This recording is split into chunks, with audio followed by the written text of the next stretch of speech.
Welcome to this trip through one of the most upsetting stories the Blue Ridge Mountains have ever seen. Please leave a comment below and let us know where in the world you're watching from. This story takes us back to 1897, when thick fog covered the valleys and secrets were hidden among the old pine trees. This video is a made-up story that is only meant to be funny. Any similarity to real people, living or dead, is just by chance. North Carolina was a place of opposites back then. The textile and tobacco industries helped some areas grow, but the mountains stayed isolated and almost untouched by the changes that were happening in the rest of the country. People lived in different places, and the only way to get from one to the next was through dangerous trails that wound through rocks and canyons. It took weeks for letters to get to their destinations, so communication was slow, and it was in this very remote place that our story starts to unfold. Sarah. On a gray fall afternoon, Penfield got to the mountains. She was from Asheville and sought refuge in a wooden cabin on the higher slopes that she had inherited from distant relatives. The wind howled there a lot, which was very disturbing. People talked about Sarah behind her back all the time, and at 28 she was known for being shy. People said she had strange knowledge of herbs and natural remedies, which made some people admire her and others distrust her. The cabin was in. There were only 40 families living in a group of simple buildings that were almost 3 kilometers from the nearest village. At the time, the maps didn't have an official name for the area. It was just called Settlement Creek by the people who lived there. The road that led from Sarah's house to the village was steep and dangerous, especially in the winter when the snow made any trip risky. Even so, Sarah went there every week to trade her prepared goods for food and news from the outside world. There weren't any big problems in the first few months. Sarah lived alone and tended to her medicinal plant garden. Sometimes, women would come to her for help with different health problems. She was naturally good at spotting symptoms and making tinctures that, according to personal diaries from the time, had surprising effects. But her reputation began to change when strange things started happening near her home. It all started with the animals. Chickens from farms nearby would show up dead in perfect circles across the fields, with no clear reason why. Dogs that used to hunt in the woods would come back hurt with marks that no one could figure out. The cows were very nervous when they got close to Sarah's property lines. They wouldn't graze in nearby areas, even when the grass was green and plentiful. The farmers started to talk to each other in low voices, and they looked at each other in a meaningful way whenever her name came up. Sarah saw that things had changed, the way people act. Visits got less and less common until they stopped altogether. When she went down to Settlement Creek, people stopped talking and closed doors quietly. The silence that met her spoke more than any direct accusation. She tried to ignore the signs and told herself that the distrust was just a result of how ignorant people were back then. But something deeper was happening in that small community. On a very cold night in early 1898, a fire destroyed the Morrison family's barn, which was one of the oldest and most respected in the area.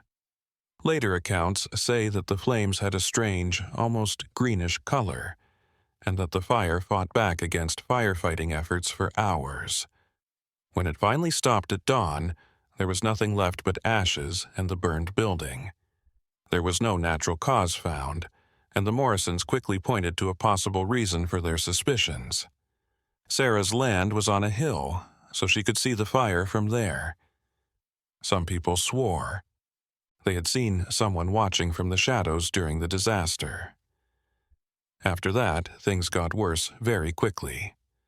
The small wooden church that served as the community center started having meetings every night. The men talked quietly while their wives looked at each other with worried looks. There were no established legal authorities in that remote area, and there was no law enforcement officer who could be called to look into or settle disputes. Residents themselves gave justice when it was needed, based on unwritten rules that had been passed down through the years, and these codes were especially strict when it came to threats to the order of the community. Sarah felt the rope tightening around her. She thought about leaving, giving up everything and going back to Asheville where people live. But there was something that kept her there. Maybe it was pride or the fact that she didn't want to admit that she had to leave because of false accusations. She kept up with her daily tasks, like taking care of her garden and making her dyes, as if there was no danger, coming closer and closer, but the nights were not the same. She heard strange noises in the dark hours when the wind blew hardest through the pines. Footsteps around the cabin, whispers that sounded like words but weren't, and knocks on the windows that couldn't be explained by tree branches. The Blue Ridge landscape changed when spring came. The fields were covered in wildflowers that made the air smell sweet like blooming magnolia. But this natural beauty stood out in stark contrast to the dark mood that hung over Settlement Creek. Sarah watched everything from her cabin window. She saw how even nature seemed to be working against her, pretending to be calm while the storm of people was brewing on the horizon. During those days when everything seemed calm, Sarah started to find strange things left on the edges of her property. These included small arrangements of branches intertwined, stones arranged in geometric patterns, and strange marks carved into the trees that are closest to the trail. She knew those symbols from things she had read before. They could mean protection or a warning, depending on how you look at them. Someone was sending messages, but it wasn't clear what they meant. Were they trying to keep her away from what was going to happen or to protect her? On warm afternoons, as the sun began to set behind the far-off peaks, Sarah walked around the edge of her property, trying to figure out what was going on. The mountains had their own secrets deep down, caves that no one wanted to fully explore, springs of cold water that came out of nowhere, and clearings where plants wouldn't grow. She started writing down these strange things in a worn leather notebook, making simple maps, and writing down things that no one else would ever read. Loneliness was the only thing that was always with her. The days ran together, with only the small changes in light and the seasons moving forward without stopping. Sarah made a routine that was almost like a ritual. She would wake up before dawn to collect the dew from the leaves, make her simple meals at noon, and spend her afternoons tending to her garden, which was getting more and more complicated. At night, she lit candles and read the few books she had brought with her from Asheville. They were her only treasures, and they were works on botany and natural philosophy. But the fake peace she was trying to make broke. One morning in June, Sarah went to the creek that ran near the cabin to get some fresh water. She saw something that made her instinctively recoil. The water, which is usually crystal clear, had a deep red color that slowly spread down the current. She found the source by following the course upstream. A deer lay on the bank, not dead from predators or hunters, but in a way that made it look like it was set up on purpose. Dark ribbons were wrapped around the branches of its antlers, and a perfect circle of white stones surrounded its body. Sarah felt a chill go down her back. This wasn't an accident that happened while hunting, or something that happened in nature. Someone had put that animal there, which made it into a clear and scary message. She ran back to the cabin, locked the door, and made sure all the windows were closed. For the first time since she got to those mountains, she was really scared. It was no longer paranoia or imagination. She knew for sure that something she couldn't understand was going on. In the weeks that followed, there were more signs, like strange footprints around the property that didn't match any known animals in the area, and sounds in the early morning hours that seemed to come from all sides at once, chants in languages that Sarah didn't know.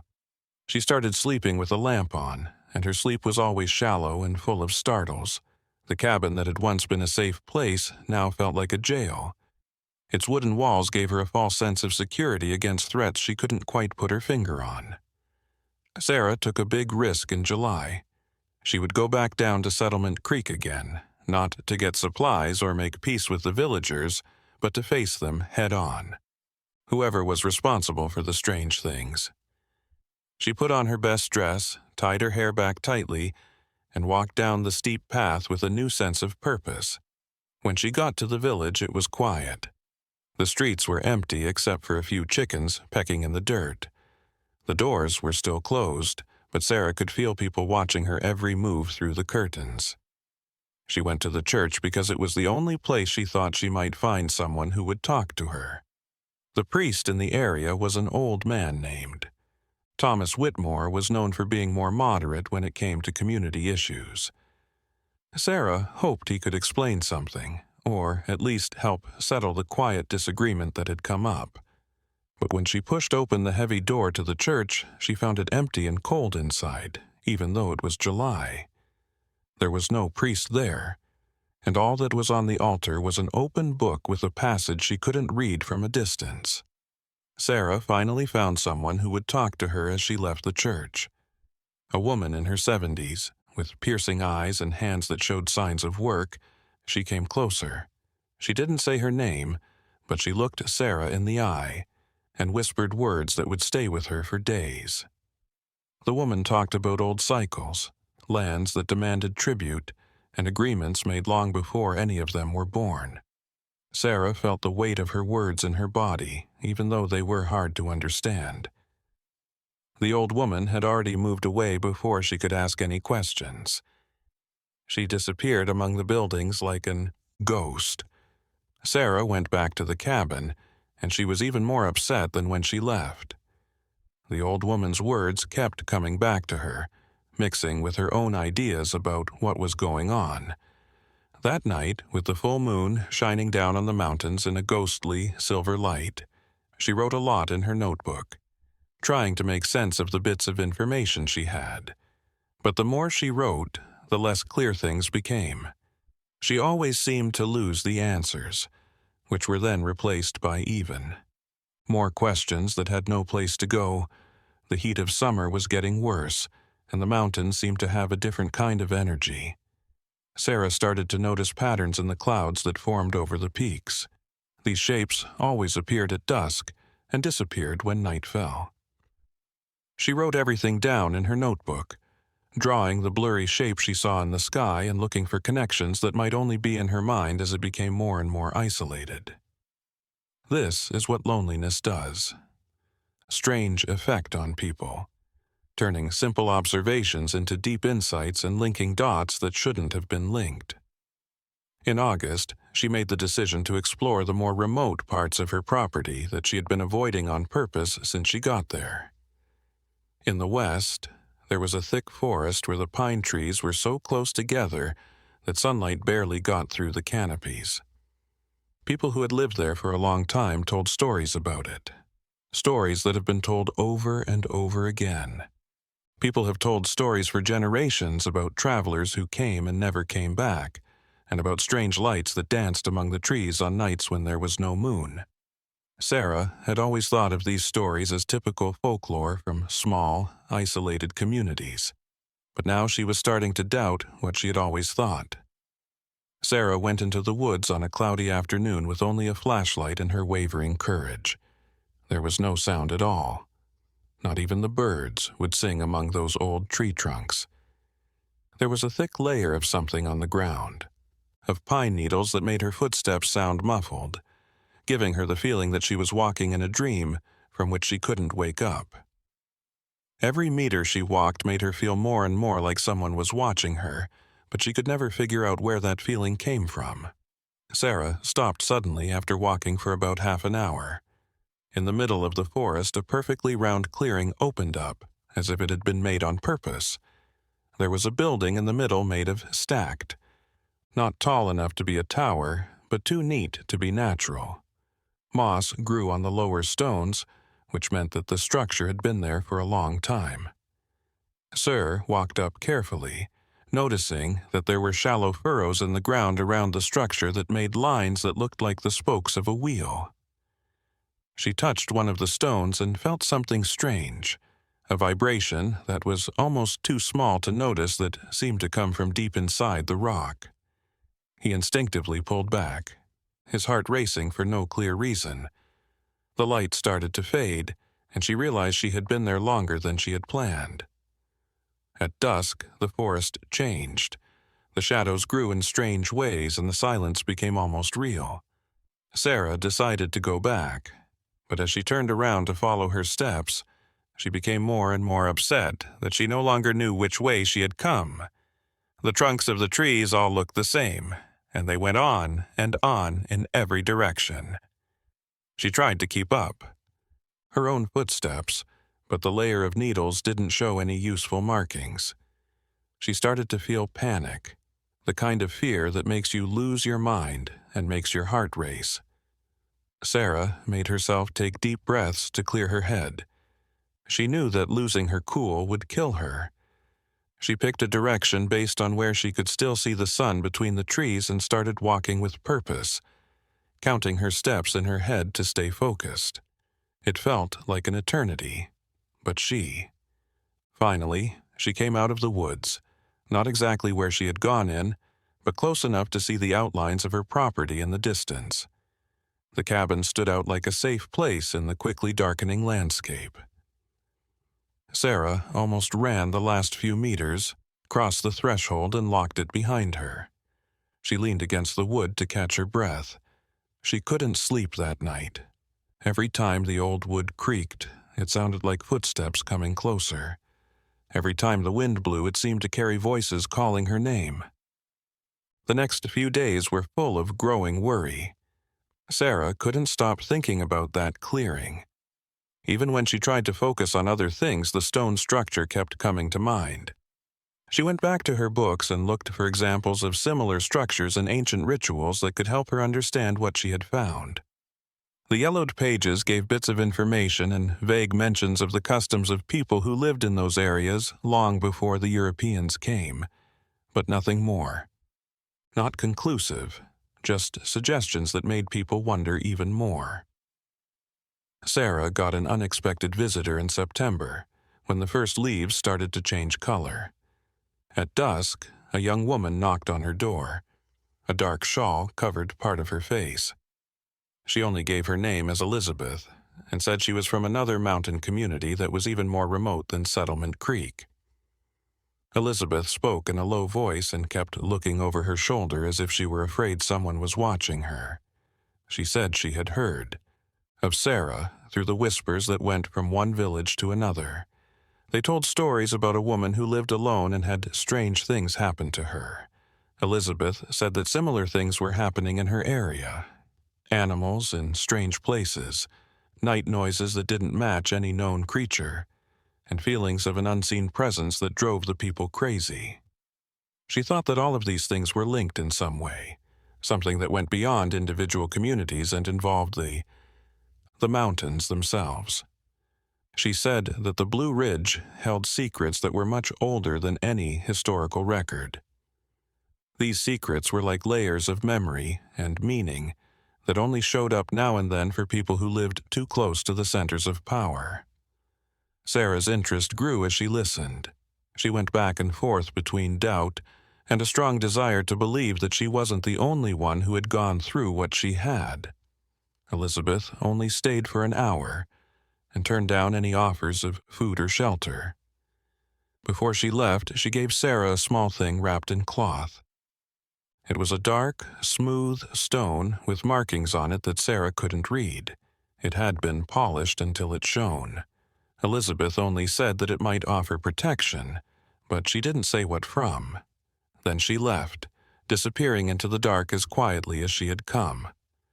Sarah stood on the doorstep for a long time after Elizabeth left, holding the stone in her hands and feeling how heavy and cold it was. Was the visit real or just another way for her mind to show itself? What kind of pressure? She wasn't sure of anything anymore. The line between what was real and what was imaginary was getting more and more blurry, and Sarah wondered if she had already crossed a line from which there was no return. Night swallowed her whole as she stood there, a lone figure against the dark, vast mountains. The mountains looked like a festival of bright colors in the fall. The landscape was mostly orange and red, as if the earth itself were on fire. Sarah took the stone. Elizabeth had always given it to her, keeping it in her dress pocket during the day and under her pillow at night. She didn't really know why the thing made her feel better, but its constant weight kept her grounded and reminded her that she wasn't the only one going through what she was going through. The nights got longer, and the cold started to come in through the cracks in the cabin. Sarah added more boards to the windows and kept the fire going all the time, for the heat and the feeling of safety that the flames gave them. To get rid of the heavy silence that threatened to swallow her up, she started talking to herself and saying what she was doing out loud. The sound of her own voice, even if it was just her own, could make the shadows that seemed to get thicker in the corners of the cabin when it got dark go away. Sarah heard a knock on the door one of those lonely nights. It wasn't the wind or branches making random noises. It was a steady knocking. 3 knocks came next. By a break, then 3 more. She stood still in front of the fire, her heart racing as she tried to decide if she should answer. The knocking kept going. Not forceful, but persistent, as if the person on the other side had all the time in the world. Sarah walked slowly to the door, putting her hand on the rough wood and feeling the vibrations of each new knock. She opened the door quickly and saw that it was empty. The night was long and dark, and there was no sign of anyone else. The path was empty, lit only by the crescent moon, which was having a hard time getting through the few clouds. Sarah stood at the door, looking for any movement in the shadows, and then she saw people standing still at the edge of the clearing, where the forest started. Emo shapes that could be trees or people. In the false twilight, it was impossible to be sure. She went back inside the cabin, locked the door again, and pushed the heavy table against it to make it even harder to get in. The figures stayed where they were, not moving forward or back, just watching. Sarah put out the candles so people outside couldn't see her. The only light in the room came from the fire, which made shadows dance on the walls. She sat on the floor with her back against the wall, hugging her knees to her chest, and waited. The hours dragged on painfully slowly, with each minute seeming to last forever. She stayed alert, listening for any sound that might mean someone was coming. As dawn broke, Sarah finally had the courage to look out the window again. The figures were gone, if they had ever really been there. The morning was cold and foggy, and the mist curled around the tree trunks like lazy snakes. Sarah carefully stepped out of the cabin and looked for footprints or any other signs that someone had been there the night before. But the ground was untouched, and the dry leaves made an uneven carpet that didn't give away any secrets. The days that followed were full of constant stress. Sarah had a hard time focusing on her usual tasks. As she spent more and more time just watching and waiting for the next strange thing to happen, her garden started to look like it wasn't being taken care of. She started to wonder if she was going crazy because she had been alone for so long. It could have all been hallucinations, projections of a mind that was under a lot of stress.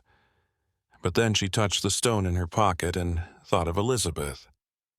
It was a real sign that at least some of her experiences were based on a shared reality. Sarah made a choice in October that she had been putting off for months. She would go back to the clearing in the woods, the one with the stone building that had bothered her so much. There was something that made her go back there, something she couldn't explain.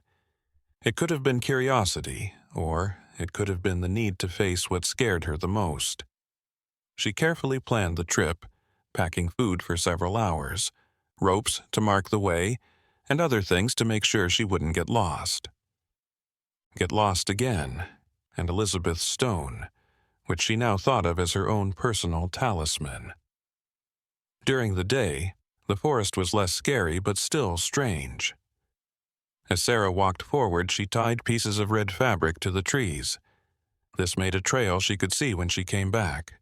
The silence was complete, and the lack of animal life made the forest feel more like a mausoleum than a living ecosystem. She got to the clearing faster than she thought, almost like. The path had gotten shorter to make it easier for her to get there. The stone building looked just like she remembered it. But now that it was bright outside, Sarah could see things she hadn't seen before. There was a reason for the marks on the stones. They made patterns that kept happening, like symbols that looked like a language or code. She took out her notebook and started to carefully copy each mark, drawing with great care. She was so focused on her work that she lost track of time as she wrote down everything she looked at. Sarah didn't realize she had been there for hours until she felt the temperature change. The sun was already starting to go down, and the light was changing to that golden color that comes before nightfall. She quickly put her notebook away and got ready to go, but something made her stop. A sound broke the quiet that was so soft that it could almost be imagined. It was like a far-off song, with many voices weaving together in a melody that didn't follow any musical scale. Acknowledged.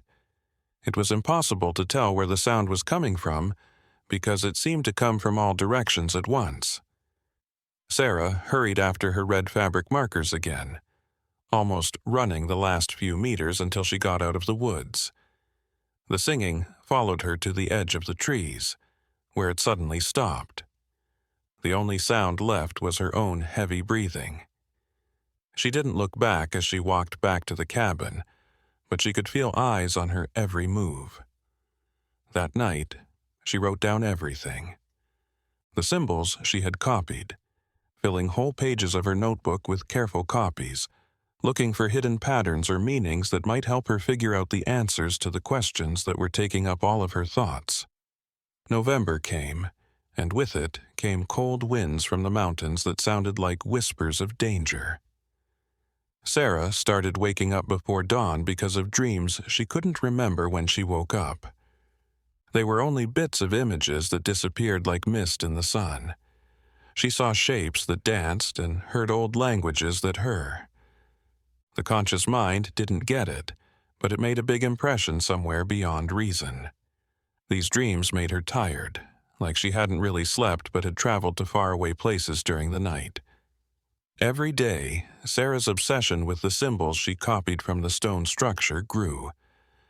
She spent hours looking for patterns in the markings that could help her figure out what they meant by comparing them and moving them around in different ways. She started drawing the symbols on the walls of the cabin, which changed the inside turned into a messy gallery of lines and curves that crossed each other.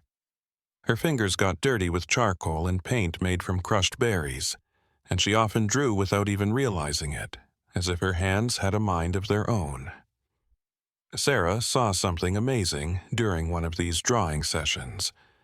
The candlelight acted strangely when certain symbols were put close together in certain ways. It flickered in patterns that didn't match the way the flames naturally moved. The way the flames moved. She tried out different combinations and was amazed by how the light and shadow moved in response to the drawings. It was as if the symbols had some power that changed the environment around them, something that went beyond their decorative or communicative purpose. There were more and more visits to the edges of her property at night. Sarah could see them clearly now, the figures that always stayed away and watched without getting too close.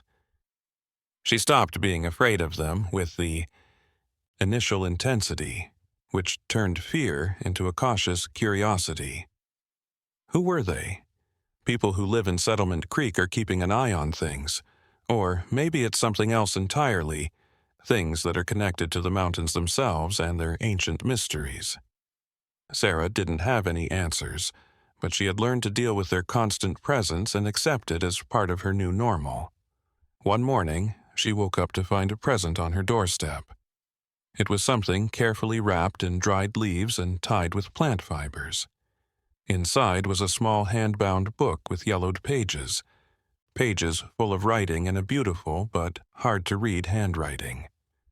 Sarah knew some of the symbols she had seen in the woods, but here they were with old-fashioned English texts and broken explanations that hinted at what they meant and how to use them. There was no sign of who had left the gift, but Sarah thought that Elizabeth might be involved in some way. She spent whole days reading and trying to figure out the strange book. The pages talked about old ways of doing things, like forms of. Talking to natural things, her ways of seeing things that go beyond what they look like on the surface. A lot of the content sounded like old-fashioned superstition, but some parts really hit home for Sarah. The book talked about places of power, which are certain spots in the landscape where the barriers between worlds became thinner. People who were sensitive enough could see echoes of other lives there. It was clear that the stone building in the woods was one of those places. Sarah got this, with a level of certainty that didn't make sense. She started to plan another visit, but this time she would be ready because she had learned things from the strange book. The texts say that there were certain times when these places showed more of themselves, when the conditions in the sky and on Earth were just right. The next of these times would be in December, when the full moon would be out and winter would have already taken hold of the mountains. While they were waiting for Sarah kept studying and watching until the right time. She saw that the animals were slowly coming back to the area around her property. Rabbits showed up at dawn. Birds stopped for a short time in trees nearby before continuing on their way. It was like something had changed, and the tension that had been there was starting to fade away. Sarah thought that her own change, which was her gradual acceptance of the strange things around her, might have something to do with this change. Maybe the mountains saw something in her. A sound that had been missing before, a harmony. It got even colder at night, and the first snow fell in mid-November. The big, heavy flakes piled up quickly, making the world around them look like a quiet, white world. Sarah looked out the window and was amazed by how beautiful the virgin snow was, covering everything with its smooth blanket. The snow could smooth out rough edges, hide flaws, and turn things that were familiar into something new and strange. She felt a strange peace fall on her. She accepted her fate, which was tied to that lonely spot in the Blue Ridge. But the peace fell apart when she saw something strange in the patterns of the snow that had fallen. From the second-story window of the cabin, the snowdrifts didn't look the same. Sarah went down and walked around the edge of her property. There were places where the snow wouldn't pile up, making lines and circles that looked like they were meant to be there. So, watching how the snow showed patterns that weren't there before. She spent hours tracing these patterns in the ground, following the lines with her steps, and feeling how they guided her in a complicated dance across the terrain. The white contrast made them stand out, but they must have been there for a long time. It was like the earth was trying to tell us something, and the snow was like paint that showed us its secret plans. Sarah finished the circuit and ended up back where she started, but something inside her had changed. She felt a connection to the place that wasn't there before. A silent understanding that she was part of something bigger, a web of events and meanings that went far beyond her own life. Sarah sat by the fire that night and wrote a lot in her notebook while the snow fell softly outside. She wrote down everything she had learned, all the connections she had seen, and all the questions that still needed answers. It was as if someone had told her what to say, and her words came out easily. Source outside of her normal awareness. She wrote about change, acceptance, and the cost and benefit of looking for hidden truths. It was after midnight when she finally put her pen down. She was very tired, but also strangely happy. The fire crackled softly, making long shadows on the walls that were covered in symbols. Sarah looked around her changed cabin and realized that she was not the same person who had come there months before. The loneliness and the lack of reason. Things had changed her in a way that made her more comfortable with the unknown and more open to ideas that didn't make sense to her. As she got ready for bed, she thought about what other changes were still to come and what other secrets the mountains still had to tell. The cold in December was so strong that every breath turned into clouds of vapor. One very cold morning, Sarah woke up to find ice on the inside of the windows, delicate crystals making fractal patterns on the glass. She lightly touched the frozen shapes and was amazed at how nature made its own temporary art. Those short winter days when the sun barely rose above the distant peaks before starting to go down again had a sad kind of beauty. She was so busy getting ready for the full moon that she couldn't think of anything else. The book that she found suggested that she bring gifts that were appropriate for the stone structure, things that showed her thanks and respect for the powers that lived there. Sarah picked up evergreen branches, stones from the stream that had been smoothed by the water, and dried flowers she had saved from the fall. She put them in small bundles and tied them up with threads she had spun herself during the long winter nights. Every move was planned and done with care and purpose. Sarah thought about how she got to this point as she worked. She had left Asheville in search of peace and quiet, a place to get away from a society that had always made her feel strange and uncomfortable. But what she found in these mountains was much more than just being alone. It was as if she had found a parallel world that was superimposed on the normal world and could only be seen by people who were willing to look beyond what they saw. And now she was going to go even deeper into these mysteries, crossing lines from which she might never be able to fully return. It was thought that the full moon would be 3 nights away. Sarah used the time to get stronger, her body and mind by eating healthy foods, sleeping when she could, and meditating by the fire while imagining the trip she would take. She mentally went over each step, from the walk through the woods to the rituals in the book. It wasn't about whether she believed or not. It was about being open to new ideas and letting things happen without the constant filter of rational skepticism that usually controls how people think.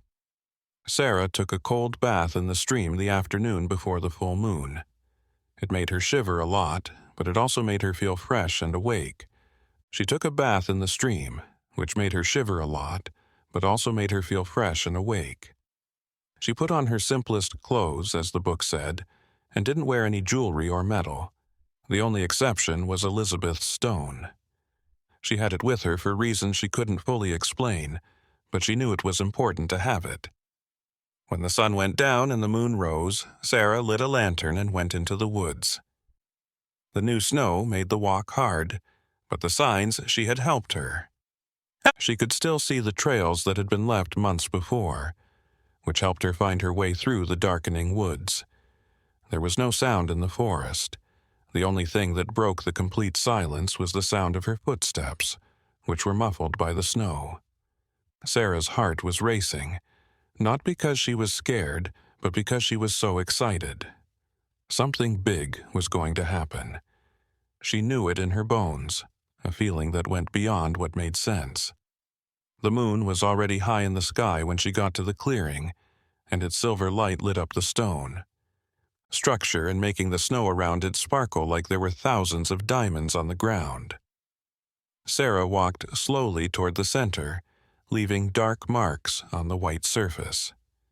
She put her gifts around the base of the building, making sure they were in the right places without thinking about it too much.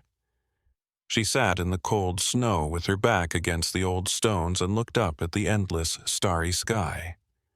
Time no longer had any meaning. Sarah couldn't say how long she had been sitting there for a while, but she started to notice small changes around her. The moonlight seemed to pulse softly, getting stronger and weaker in time with her heartbeat. The air got thicker, and there was an invisible electricity in it that made the hair on her arms stand on end. And then she started to hear, not with her ears but with something deeper.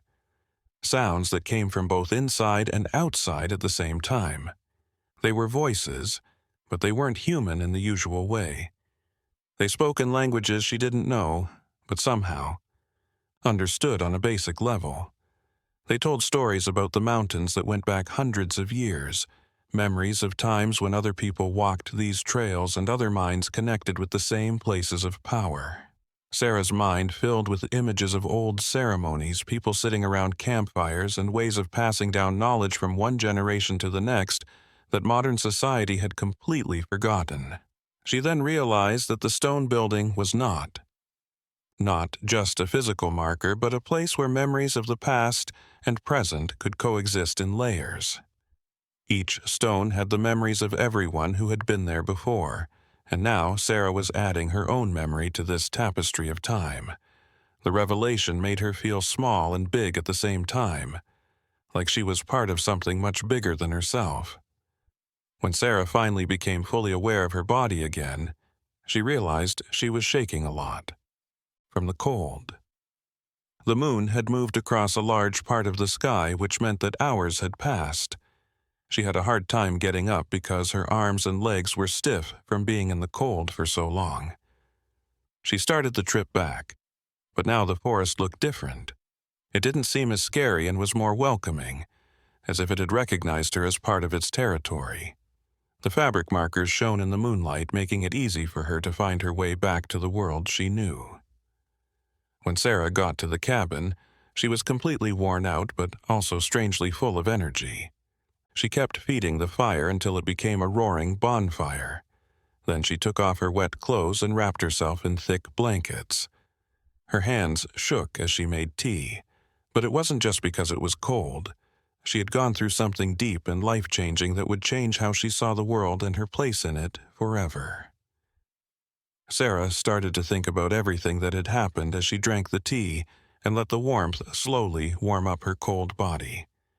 She took her notebook and tried to write about the experience, but the words didn't seem enough. Symbols that were too weak to show how rich her life had been. How could she put into plain words something that went beyond what people normally see? How could she put into words feelings that went beyond the five senses? Even when common words didn't work, Sarah wrote anyway. She made up her own words and metaphors that at least pointed in the direction of truth, even if they couldn't fully capture it. Finally, dawn came, giving the sky pink and gold colors. Sarah had been awake all night, writing and thinking about what had happened, letting the memories of the event sink in. She felt different in ways she was just starting to understand, as if she had crossed an invisible line and now lived in a different space, even though she was still in the same place. The Blue Ridge Mountains had shown Sarah some of their secrets, and in doing so, they had also shown her some things about herself that had been hidden from her for a long time. After the full moon, Sarah suddenly saw things more clearly. It was as if a veil had been lifted from her eyes, and now she could see things in the world around her that she hadn't been able to see before. Even in the dead of winter, when everything should be one color, the colors looked brighter. The sounds of the forest, which used to be strange and scary, now sounded like a complicated symphony, with each part having its place and use. Sarah started to realize that it wasn't the mountain that had changed, but the way she saw it. She started to look around her property in places she hadn't been before and found little treasures in every nook and cranny. A grove of birch trees with white trunks that shone in the dim winter light, a rocky outcrop from which 3 different valleys could be seen stretching like fingers between the peaks, and a spring that never froze even on the coldest mornings. Every new thing they found brought. It made her feel like a child again, as if she were seeing the world for the first time with truly open eyes. Sarah also saw that the animals acted differently around her. The birds didn't fly away when she got close anymore. Some even sat on nearby branches and watched her with clear interest. One afternoon, a deer came to the edge of her property and stayed there for a long time, looking at her. They communicated silently before the deer calmly walked away. It was like she was now part of the natural order of things, not an intruder anymore, but a real part of the mountain ecosystem. The strange book was always on her mind, But now Sarah read it and understood it in a new way. Passages that had once seemed unclear or pointless now made sense in light of what she had just been through. She now understood that the book wasn't a typical instruction manual. It was a map of possibilities and a guide to different states of consciousness. That made it possible to see and interact with the world in different ways. Each reader would find their own way through the pages, making sense of them based on their own life experiences. Sarah finally did something she had been putting off for months in mid-December. She would go back to Settlement Creek, but this time not to confront or seek acceptance. She would just watch and maybe offer help if someone asked. She filled a basket with bottles of her best tinctures and other remedies that she knew would help during the hard times of winter. She didn't want thanks or recognition. She just wanted to build a bridge, a sign of goodwill that didn't need to be returned. The snow that had built up made the walk to the village harder, but Sarah felt more sure of herself as she walked. Her steps were steady even on the most dangerous parts of the trail. When she got to Settlement Creek, she saw that it was going about its usual winter day business. Smoke came out of the chimneys, and a few people walked between the buildings, going about their daily tasks. Sarah didn't try to draw attention to herself. She simply placed the basket in front of the church with a small note explaining its contents, and continued on her way. She walked through the narrow streets of the village, observing without judgment, perceiving the difficulties that this isolated community faced. The buildings needed repairs. The clothes of the people showed signs of careful mending. The constant fight against the weather and lack of resources showed on their faces. Sarah felt real compassion, knowing that a lot of the anger she had faced came from fear and distrust, which came from hard lives where people who were different were seen as a threat. There was no real evil there, only people trying to survive as best they could. On her way home, Sarah passed by the church again and noticed the basket was gone. A small smile touched her lips. It was a start, perhaps insignificant, but a start nonetheless. She didn't expect dramatic changes in relationships, but she had planted a seed that might eventually germinate, and that was enough for now. The journey back was made in contemplative silence. Sarah reflecting on the interconnections between all life in those mountains, human and non-human, visible and invisible. The nights continued to be long, and Sarah filled them with various activities. She sewed new clothes using fabrics she had bought months before, cooked elaborate meals purely for the pleasure of the process, and continued her studies of the book and the symbols. But now there was a lightness in her actions, a peace that contrasted sharply with the tension of the previous months. She had found her rhythm in that place, discovered how to exist in harmony with the forces that inhabited it. The transformation was not complete, probably never would be, but it was well underway. One night, while it was snowing heavily outside, Sarah heard familiar knocks at the door. 3 knocks. Pause, 3 knocks. But this time she felt no fear. She opened the door calmly and saw Elizabeth standing there. On the edge, covered in snow and shaking with cold. Sarah quickly pulled her inside, helped her take off her wet clothes, and wrapped her in warm blankets. At first, they sat in front of the fire without saying anything, just enjoying the warmth and company.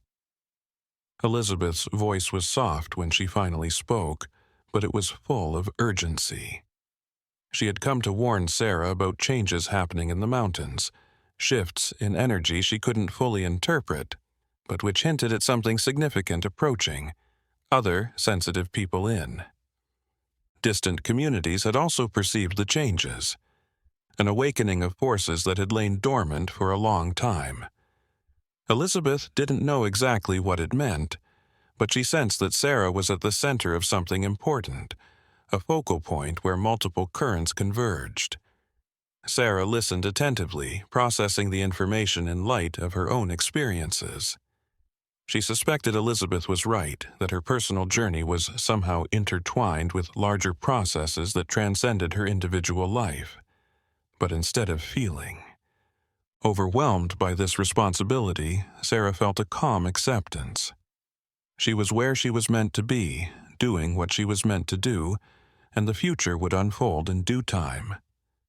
There was no rush, no need to force understanding or hastened processes that followed their own natural rhythms. Elizabeth stayed until the storm passed, and the two women talked deeply about their experiences, exchanging insights and observations. It was comforting for Sarah to have someone with whom to share these aspects of her life that would remain incomprehensible to most people. When Elizabeth finally departed at dawn, she left Sarah not only with information, but also with a renewed sense of connection to something greater, an invisible network of consciousnesses linked across the mountains, each contributing its part to a whole that none could fully comprehend alone. The following days were peaceful. Sarah resuming her routine with gratitude for the simplicity of ordinary moments. She attended to her daily tasks with mindfulness, finding meaning even in the most mundane actions.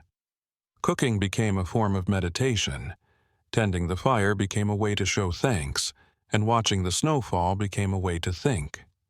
Life had become something sacred, not because it was special, but because it was normal. Each moment has its own value when you are fully present in it. The end of December brought with it a special quietness, the time between the winter solstice and the start of the new year, when the world seems to hold its breath. Expectation. Every morning, Sarah woke up with a sense of undefined anticipation, as if something important was about to be revealed, but was still out of her conscious reach. She didn't make people understand.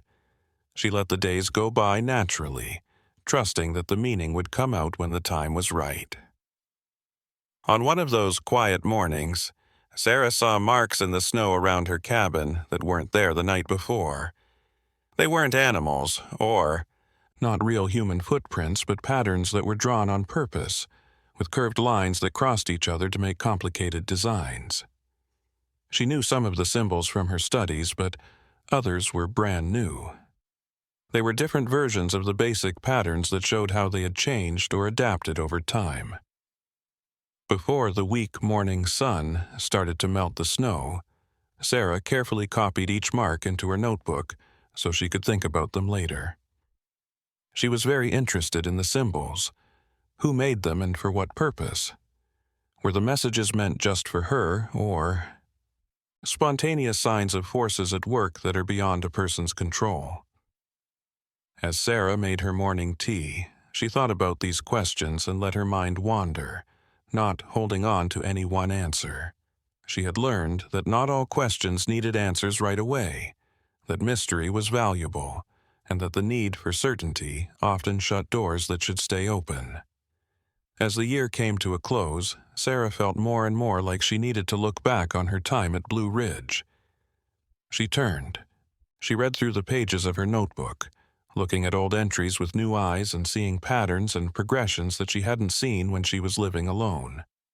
A clear story was starting to take shape. It was a story of change that had started with fear and resistance and had slowly turned into acceptance and integration. She was not the same person who had come looking for simple solitude. Sarah chose to make something special to remember this change.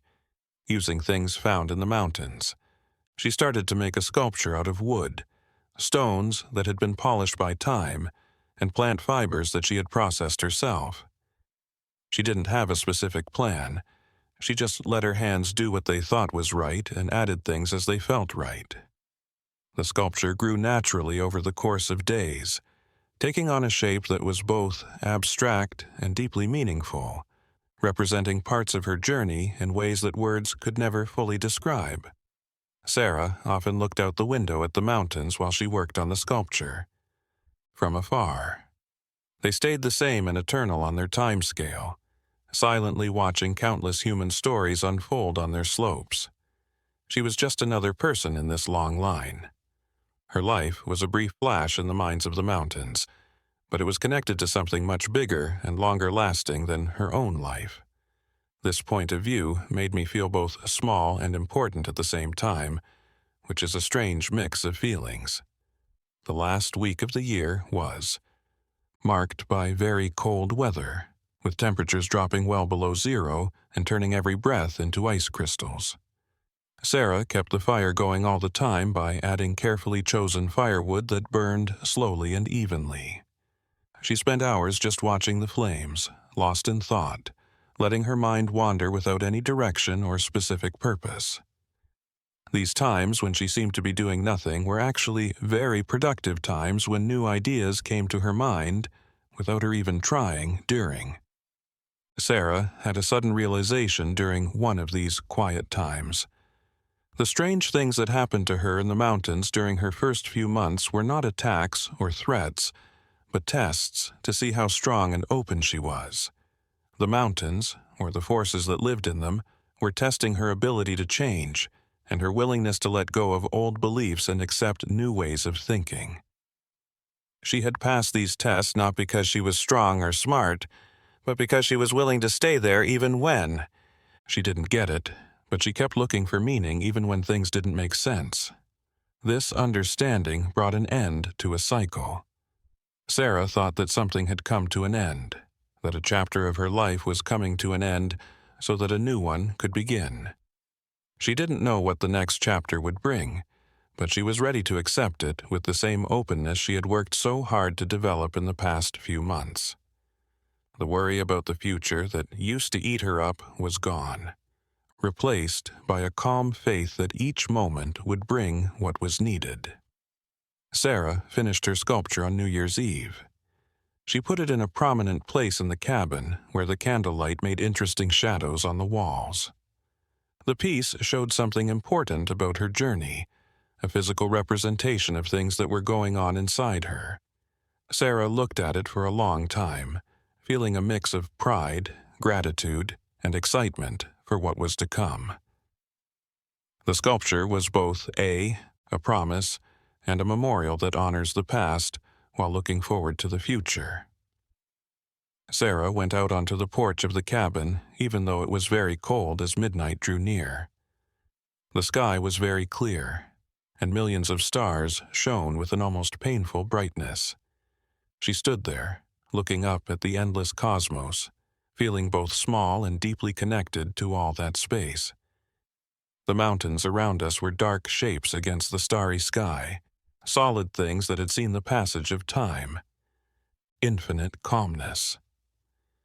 Sarah took a deep breath of the cold night air and let it fill her lungs all the way before slowly letting it out. It was a time to start over, to get rid of the old and make room for the new. She thought about Settlement Creek and the people who lived there, the strange people who watched from the edges of her property. Elizabeth and others like her who lived in the mountains, all connected by invisible webs of shared experience. She sent them all good thoughts, hoping for peace and understanding for everyone. Awareness that lived in that special area. Sarah noticed a small change in the air when she finally went back inside. The cabin's atmosphere seemed to change, becoming lighter and brighter even though it was physically dark.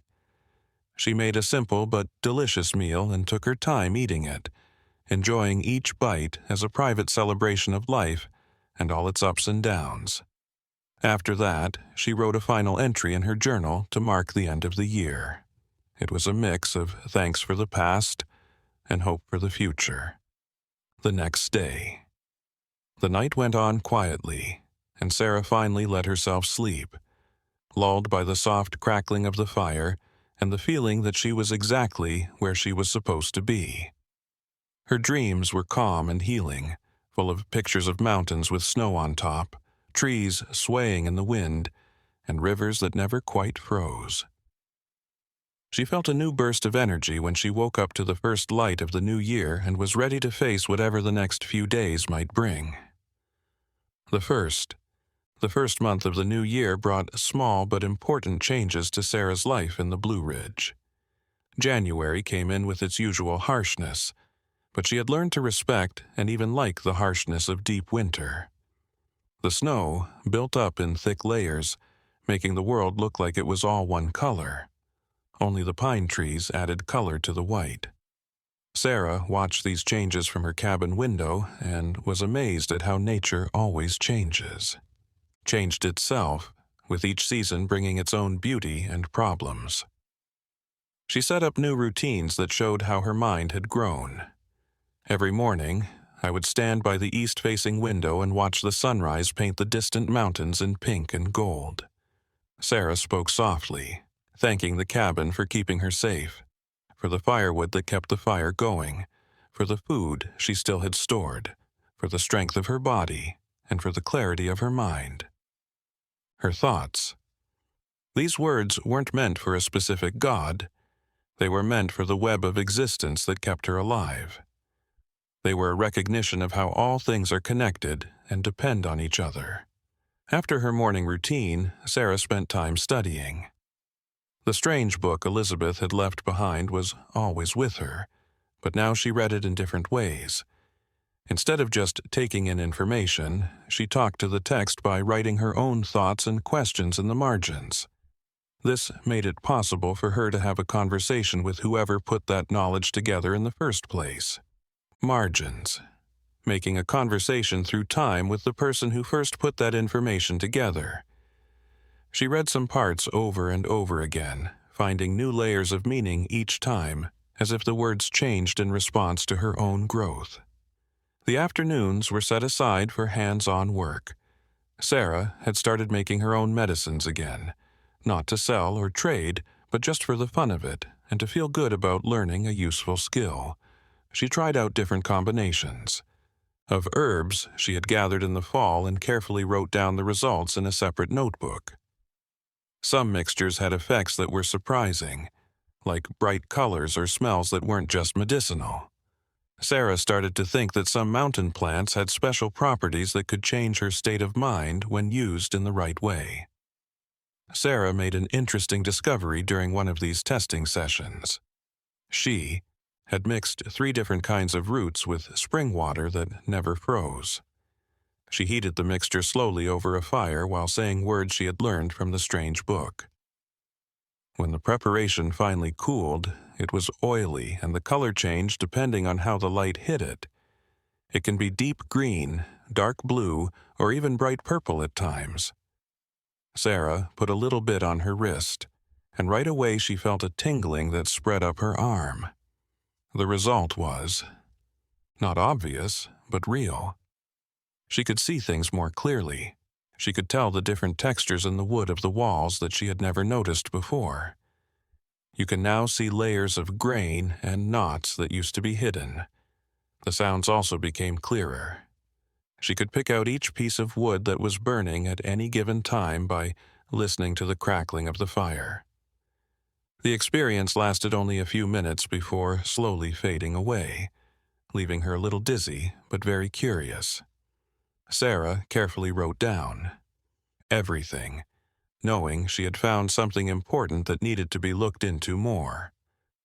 The next few days were spent making the preparation better, changing the proportions, and trying out different versions.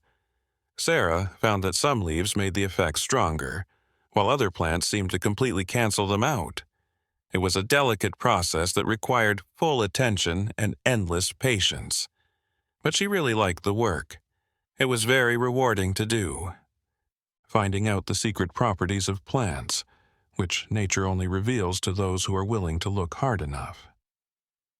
One afternoon, while Sarah was working on a new version of the preparation, she heard people talking outside. The wind carried the sounds of people talking in low tones. She looked out the window and saw 5 people walking down the trail toward her cabin. Sarah recognized some of the people from Settlement Creek, but others were new to her. They might have come from farther away. Communities. Her first instinct was fear, and memories of the early months of hostility came back to her mind without her wanting them to. But she made herself stay calm and open. Sarah opened the door before the group could knock when they got to the cabin. They stood there for a moment in awkward silence, and it was clear that the visitors didn't know what to do next. Sarah patiently waited for them to find the words. Finally, an old woman stepped forward. Sarah vaguely remembered her from the few times she had come down to the town. The woman spoke in a hoarse but firm voice and said they had come for help. A strange fever had spread through Settlement Creek, mostly affecting the weakest people, and regular treatments weren't working. Sarah listened without saying anything, taking in the information and watching the worried faces in front of her. Their eyes showed pride. It was clear that getting help from someone they had been suspicious of and hostile toward would be expensive, but they had to do it. Sarah admired the bravery it took to get over her pride. She let the group in and gave them hot tea while they talked more about the symptoms. It was clear that this was more than just a regular flu. There were strange things that made it seem like there was more going on. Sarah said she would do her best to help. She spent the next few hours making different tinctures and ointments, using what she knew about traditional herbalism and some more unusual things she had learned through her studies and things that have happened. She worked carefully, telling the visitors how to give each preparation, how many drops to put in water, how often, and what symptoms would show that things were getting better, or that changes were needed. The group watched with a mix of admiration and lingering distrust, but Sarah didn't pay attention to the underlying tensions. She only thought about the task at hand. The sun was already starting to set when she was done. Sarah carefully packed all of the things she needed into jars with labels on them, written instructions to make sure there was no misunderstanding. She didn't ask for money or bring up past problems. Instead, she just handed everything over with a small smile and sincere wishes for a quick recovery for the sick. The group left with clear but still restrained thanks, and Sarah watched them walk down the trail, feeling a quiet sense of satisfaction that she had been able to help in such a direct way. In the days that followed, more people came, news spread quickly through the mountain towns, and soon people from all over started coming to Sarah for her cures. She took care of all of them in the same calm way, getting what they needed and giving advice when asked. She never asked for more than they could give in return. Some people brought food, and others offered to help fix the cabin. Some people just said thank you. Sarah accepted everything with grace, knowing that she was becoming a part of the community in a way she hadn't expected. It was amazing how much her social status changed. From a person who was seen as an outcast, she had become a respected person, someone who was not only tolerated in the mountains, but also appreciated. Sarah saw the irony in the situation. The same information that had made people afraid and suspicious was now making her necessary. But she didn't hold a grudge against the wrongs that had been done to her in the past, because she knew that everyone had acted out of their own limited knowledge and real fears. The present and the chances it gave for real connections were what mattered. Elizabeth came back in the middle of January this time, with 2 other women who thought and felt the same way. They came from faraway places just to see Sarah. People were interested in the woman who lived alone high in the mountains and knew things that were strange. The 4 of them talked all night, sharing stories, comparing notes, and building a deeper understanding of the mysterious place they all lived in different ways.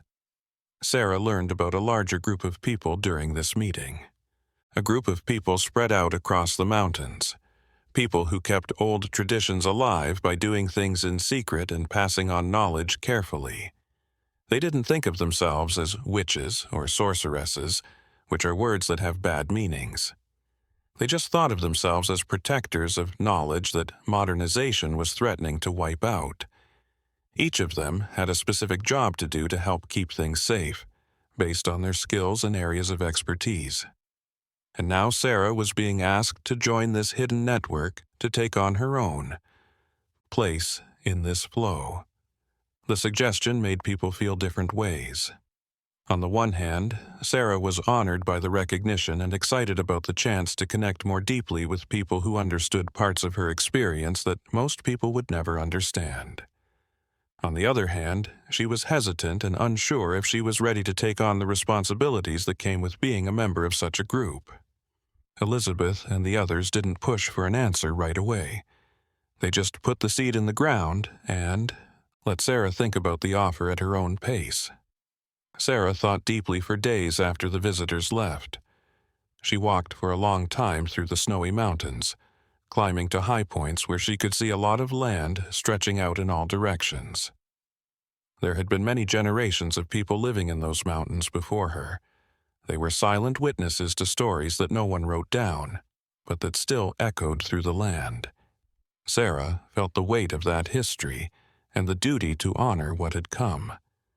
Before, while still being true to herself and the truths that were starting to come to light.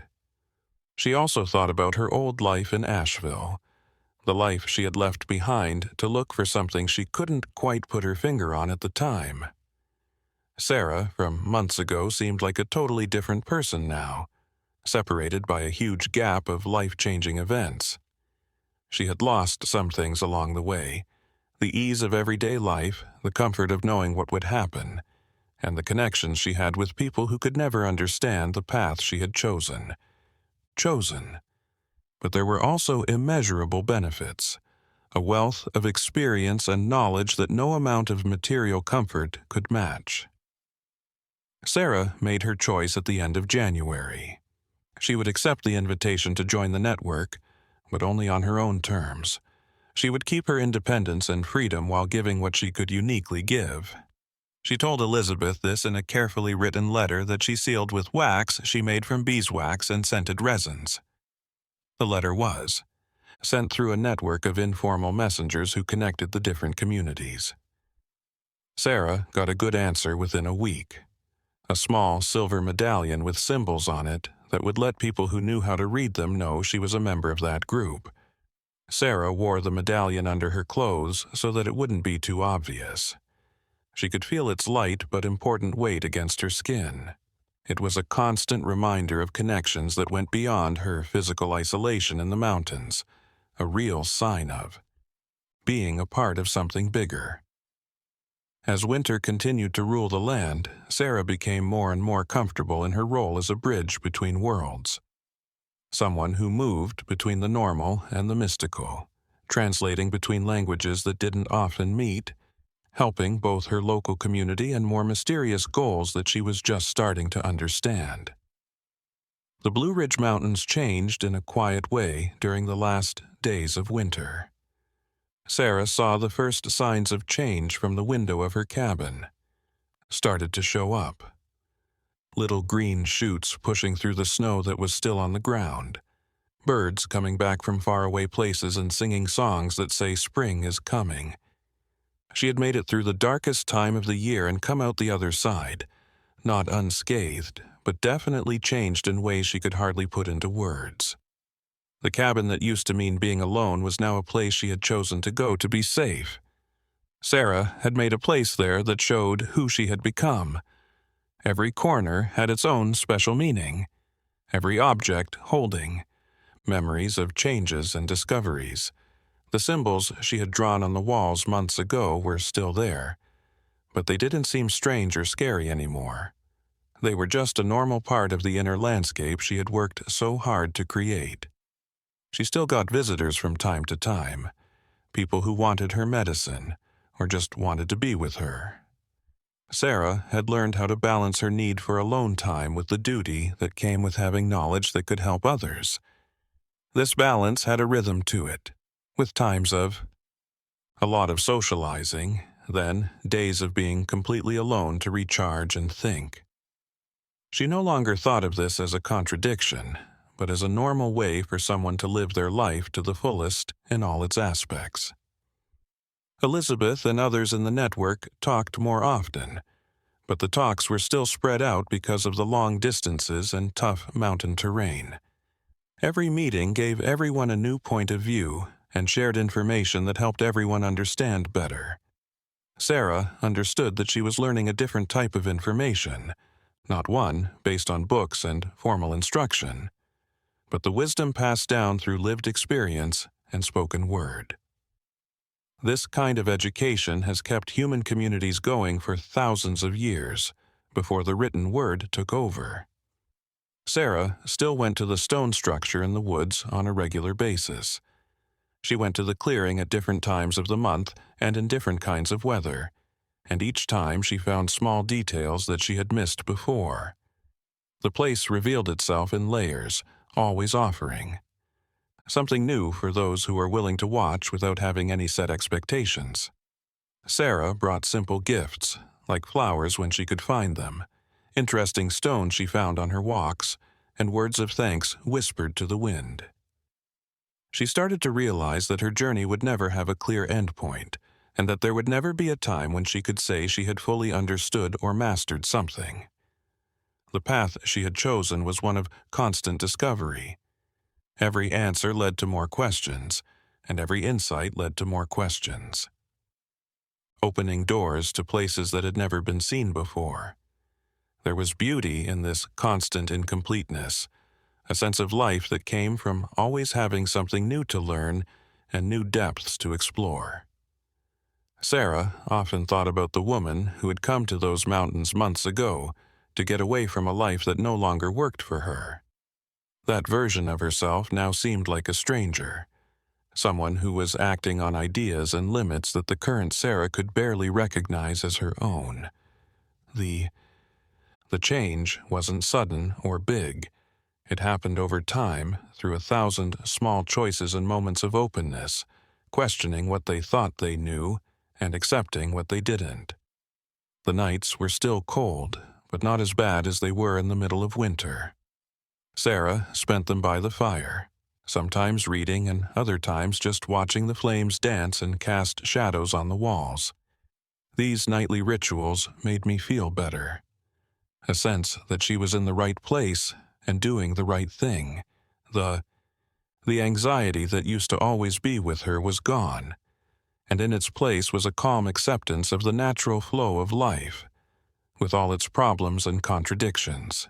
She kept her notebooks up to date with detailed notes on what she saw, what she learned, what she did with plants, and what she was getting ready for. These records weren't meant to be shared or published, but they were like maps of her own growth, showing her the paths she could take to remember where she had come from and how she had gotten there.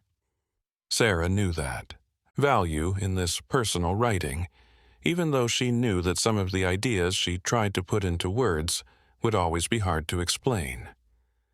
Sarah started planning her spring garden as the days got longer. She thought about which plants she would grow and where she would put them to get the most sun and keep them safe from the wind. There was simple joy in planning this, in looking forward to seeing seeds turn into colorful plants, and in the never-ending cycle of growth and renewal that would go on long after she left those mountains. She didn't think about leaving for real, but she knew that everything is temporary and must be returned. Sarah's relationship with Settlement Creek kept changing. She wasn't completely accepted. Some people still looked at her with distrust, but others looked at her with respect and even real love. She had learned not to need universal validation and to be okay with not knowing how people saw her. Validation, so she could be okay with not knowing how people saw her. People were made up of many different parts. They could feel two things at once, and Sarah respected this complexity instead of asking for easy answers. Sarah stopped one afternoon while walking along the edge of her property and just looked around. For the first time in weeks, she really saw the place where she had built her life. The mountains rose majestically in every direction, and the weak sun made their snow-capped tops shine. The forest was thick and mysterious, hiding secrets that she would spend the rest of her life looking for without ever fully finding them. The sky above was big and always changing, which reminded her that everything moves. Things were always changing, and fighting against this basic truth caused unnecessary pain. Sarah felt a deep sense of gratitude that wasn't directed at anything in particular. It was just a recognition of how incredibly lucky she was to be alive, aware, and able to do things, seeing beauty and mystery. She had gone through darkness and come out with her own light, not the borrowed light of things that were certain outside of her, but an inner light that no outside situation could completely put out. And she realized that this was the real gift of her trip. Not the knowledge she gained or the skills she learned, but the way she changed how she lived her life. The sun started to set, painting the sky with shades of orange and purple that seemed impossible to make in a lab. Sarah stayed there until the last light faded. Then she walked back to the cabin, her steps strong and sure on ground she knew well. She lit candles, took care of the fire, and made dinner while paying close attention to every move she made. And as Sarah ate in quiet thought, she knew for sure that she had found her place in the world. She hadn't found it by searching frantically, but by patiently letting herself become who she had always been, fated to be. The mountains would keep their secrets for many generations, giving them only to those who were willing to really listen. Sarah would keep dancing with these old powers, learning their subtle languages, honoring their presence, and doing her small part to add to the bigger picture of existence that connected everything through invisible but unbreakable threads. If you've come this far on your trip through the Blue Ridge, please leave a comment and tell us what you think. What you thought of this story. For more dark and mysterious stories, subscribe to the channel.